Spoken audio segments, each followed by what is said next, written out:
Welcome to another day of FEF. I'm not Off Track West, as you can no doubt tell by my voice. I'm the other half of the duo Off Track Seb. You may call me Seb. Today, we'll be taking a closer look at a character from Three Houses who I think is much more interesting than she gets any credit for. Let me know what you think in the comments down below.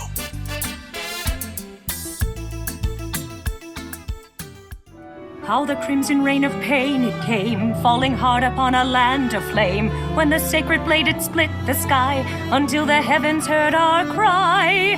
Wow, my heyday is behind me, that's for sure. Today we'll be talking about Manuela Casagranda. She is one of the professors that you meet at Garrick Mark Monastery, and is the ex-star of the Middle Frank Opera Company, known throughout the imperial capital of Embar as the Divine Songstress. During her time with the company, Manuela was widely regarded as one of the best songstresses in the empire, blessed by the goddess herself, thus her nickname.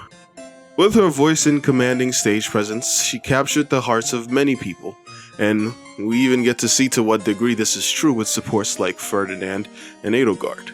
Ferdinand states that her stage presence inspired his love for weapons. An elegant coalescence of beautiful song and frenetic swordplay. That was the most memorable aspect for me. On stage, weapon in hand, letting your ballads soar to the heavens. Honestly, the first time I held a sword, it was not to train. I was trying to do your sword dance. I inspired your love of weaponry? How flattering. How the crimson rain of pain it came, falling hard upon a land of flame. He loved her performance so much that he not only knew it at the top of his head years later, but he also recalled the choreography enough to even perform it with her once again. Thank you so much. That has long been a dream of mine, and you made it a reality. I gotta say, Ferdinand, you're full of surprises. It was like dancing with a pro. Perfect timing, always in step. All thanks to you. You inspired me. With Edelgard, it's a similar story. Oh, that's a shame. So you only got to hear me sing once? Sadly, that's correct.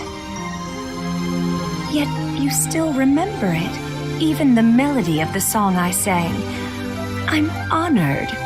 That's how much of an impression your voice left on me. But years later, the glorious life of a songstress is behind her as she now resides at Garrick Mark, where she is a professor.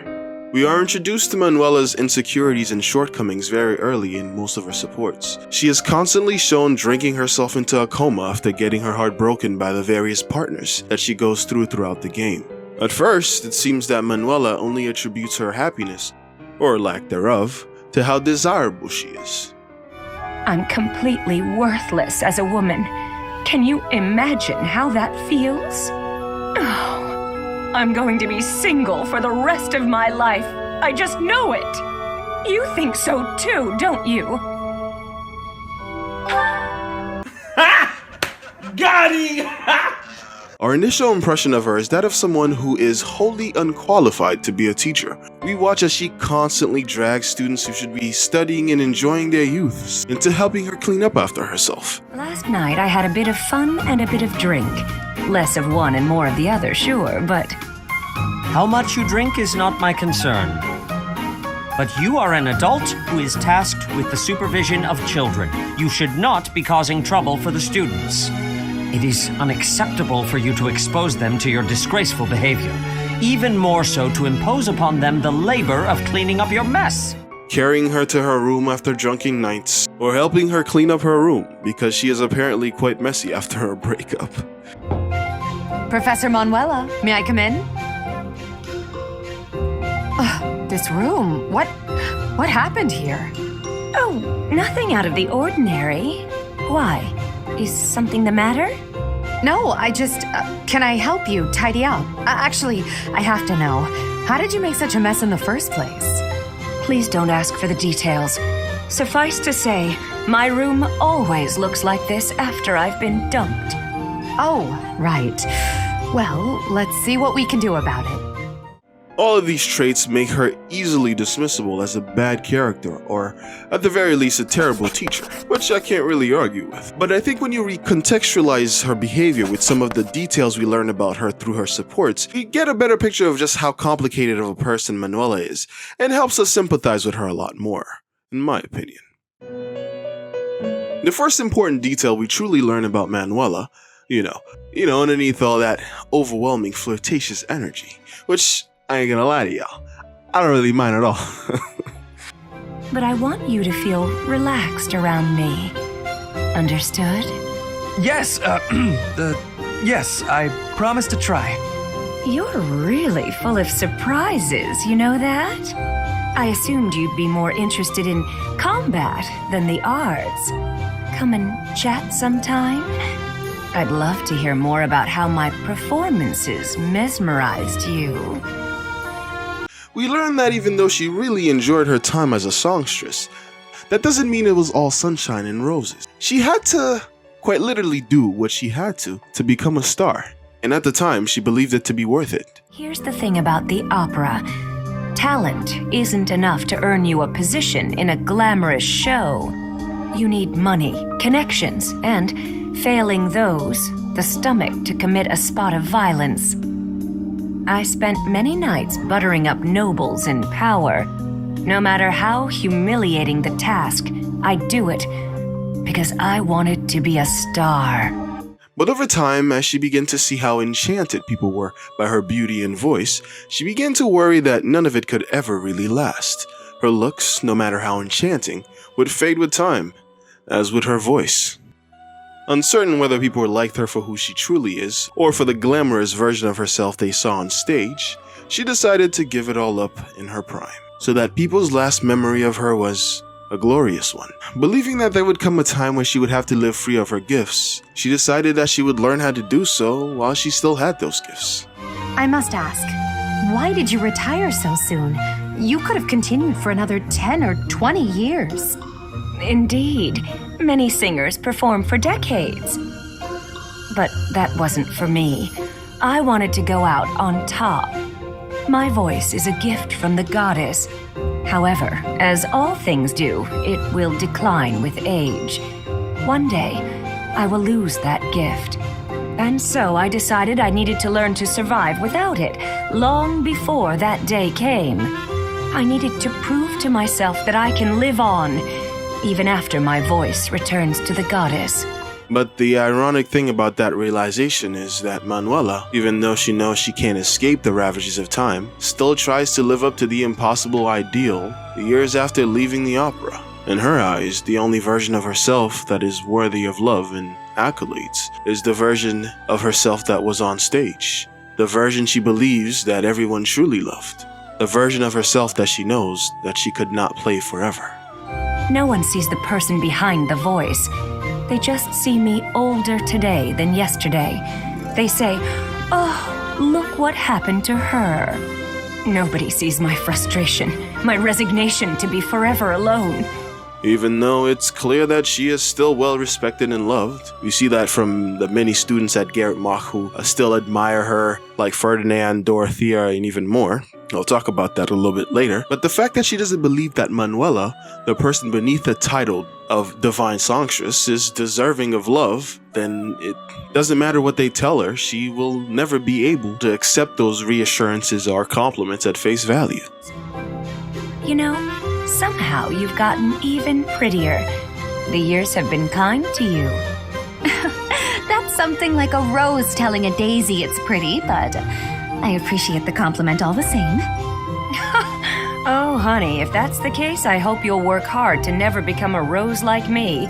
Too many thorns. Because to her it's all filtered through the lens of people who loved her when she was on stage. This is why she attempts to hide the uglier aspects of her personality from others, so that their perfect image of who she was isn't tainted by the reality of who she truly is. I was so proud of being the reason you came to Garrick Mach. Dorothea wanted to follow in my footsteps. How great is that? I thought I'd use that as an inspiration to straighten myself out. Be less of a, less of a disgrace. But here I am, right in front of you, dealing with the worst hangover I've had in weeks. You thought you'd hide this from me? Wait, you mean you knew? Even when you were still with the opera company, you had quite the reputation. There was a joke that you could outdrink a fish and the sailor who caught it. These thoughts are also what leads her to misinterpret Lawrence's poem during their support conversations. Verdant rains soothe my aching heart like a cherished friend. Amid time's flow I mourn, bonds I'm not sure I can ever rend. As my mind clings to desperate thoughts, here it comes, horsebow moon and summer's end. Manuela believes that the poem describes someone more like herself, but Lawrence, not suffering from the same insecurities as she does, reassures her that he meant nothing of the sort. Please, I assure you, my poem was not about that at all. It was actually about the ideal of nobility. The sentiment is that someday I know I will get what I want. There is no resignation in it, as you seem to be suggesting. Lawrence, I was sure the poem was more about someone lamenting their frailty and the loneliness of time's passing. But that's not it at all, is it? This is the story of someone impatient to get ahead, who is afraid they'll never make it. The speaker in the poem does lament his shortcomings. The road to reach his ideal is long. It is a trial, a test. If he can just find his way through it, he knows he can move forward. So I think you should try to move forward too. Because with a voice as talented as yours, how could you possibly fail? Lawrence, someday you should let me sing this song in public. I think people who are battling through their own trials, they might find comfort in this. We learn through these supports, especially the ones where she talks about her past and faith, that she's hardworking, having had to fight her way to the top like I said before. We also learn that she's very nurturing, from the fact that after she had decided to quit, she stayed just that much longer just to help Dorothea truly shine, which she admits herself. I have to tell you something. The first time I saw you on stage, I felt you were the one I wanted to hear sing.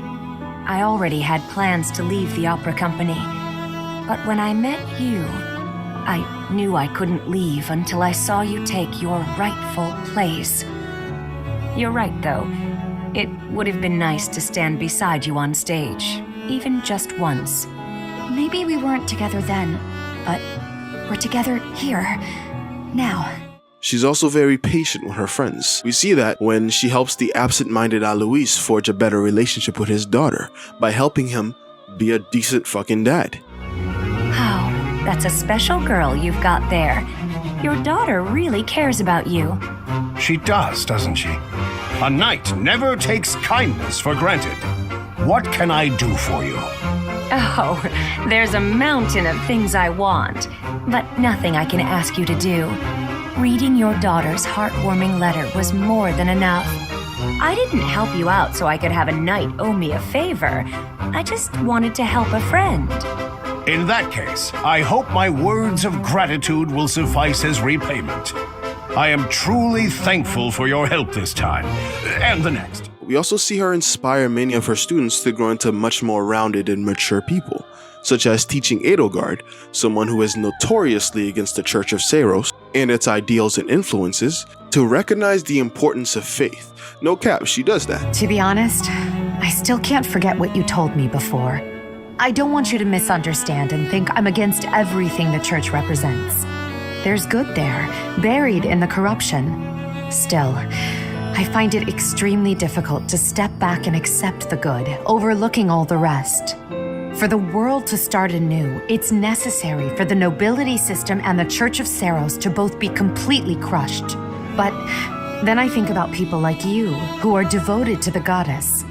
People who are unlike the others, who are willing to fight for themselves rather than leaving everything in the hands of a higher power. When I achieve my aim, I'll be crushing your emotional and spiritual support. Yet despite all that, you're still here, still supporting me. Don't worry yourself about that, Edelgard. The goddess is our silent foundation, She watches over our every step, but never gets directly involved. You, on the other hand, want to support us with your own flesh and blood, to push us forward toward a better future. We even see that Dorothea admires her so much that she follows her to the Officers' Academy. Isn't it obvious? Because you were here. When you retired, it broke my heart.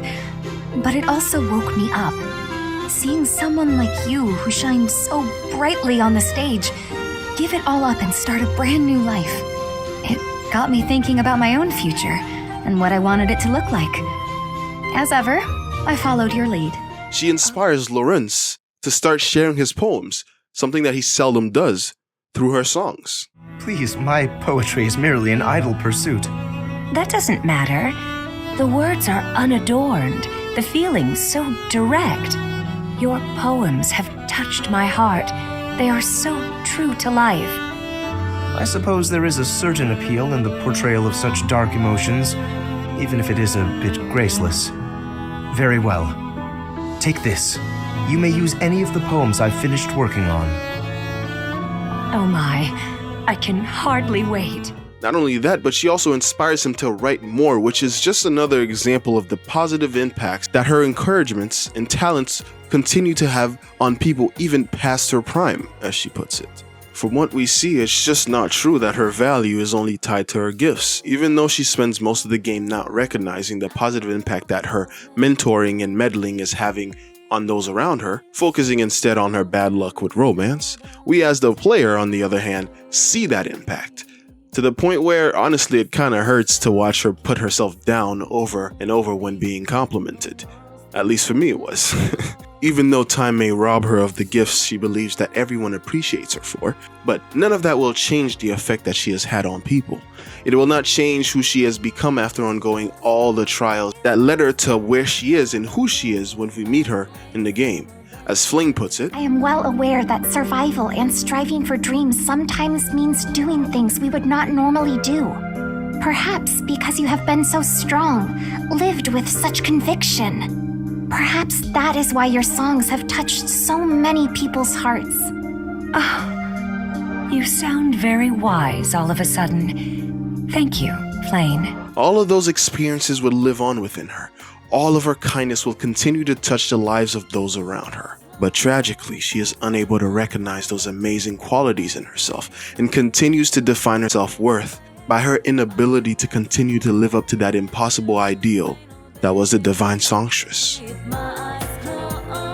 It's crazy to me that the person who summarizes all the reasons why she's so miserable is Cyril, because it probably means that he's had to deal with her shit the most and is just completely fed up to the point where he doesn't even sugarcoat it anymore.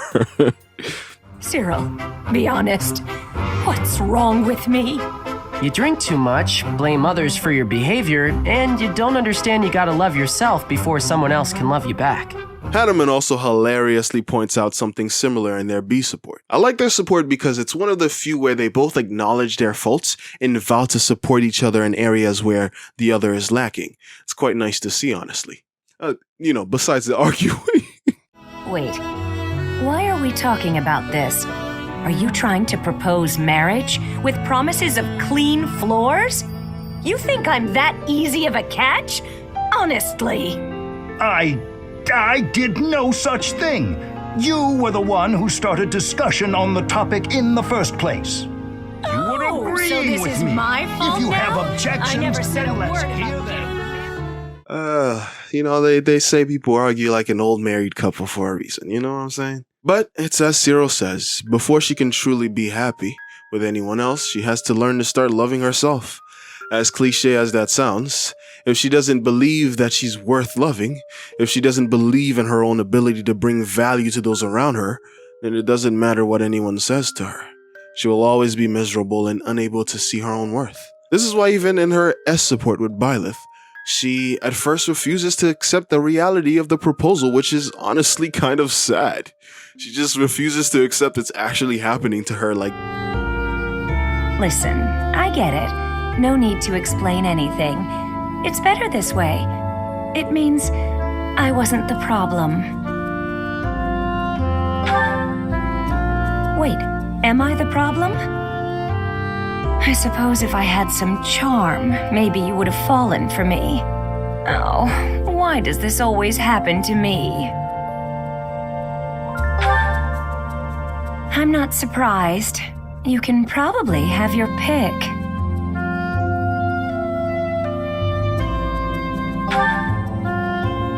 What?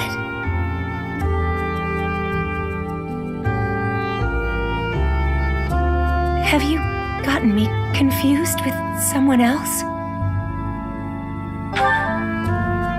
Look, you don't need to take pity on. Although I do think using a relationship as a way to overcome self-worth issues might end up creating a toxic codependent relationship, this was still nice to see.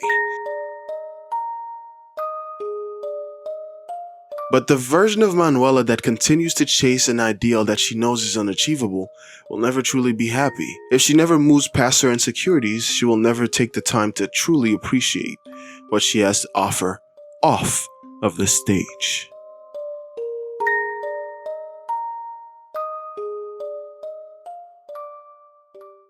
And that's why I thought she was interesting.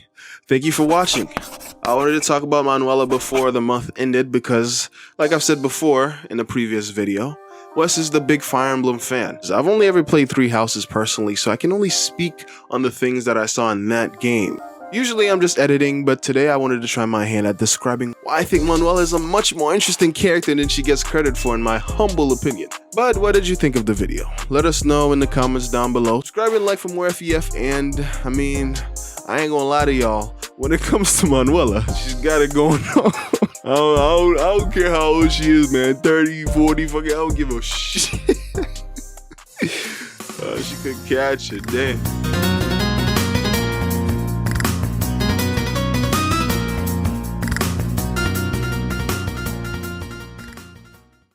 This is why she attempts to hide the uglier. This is why she attempts to attempt. My God, Seabass, come on, bro. This is why she attempts to hide the uglier aspects of her percent.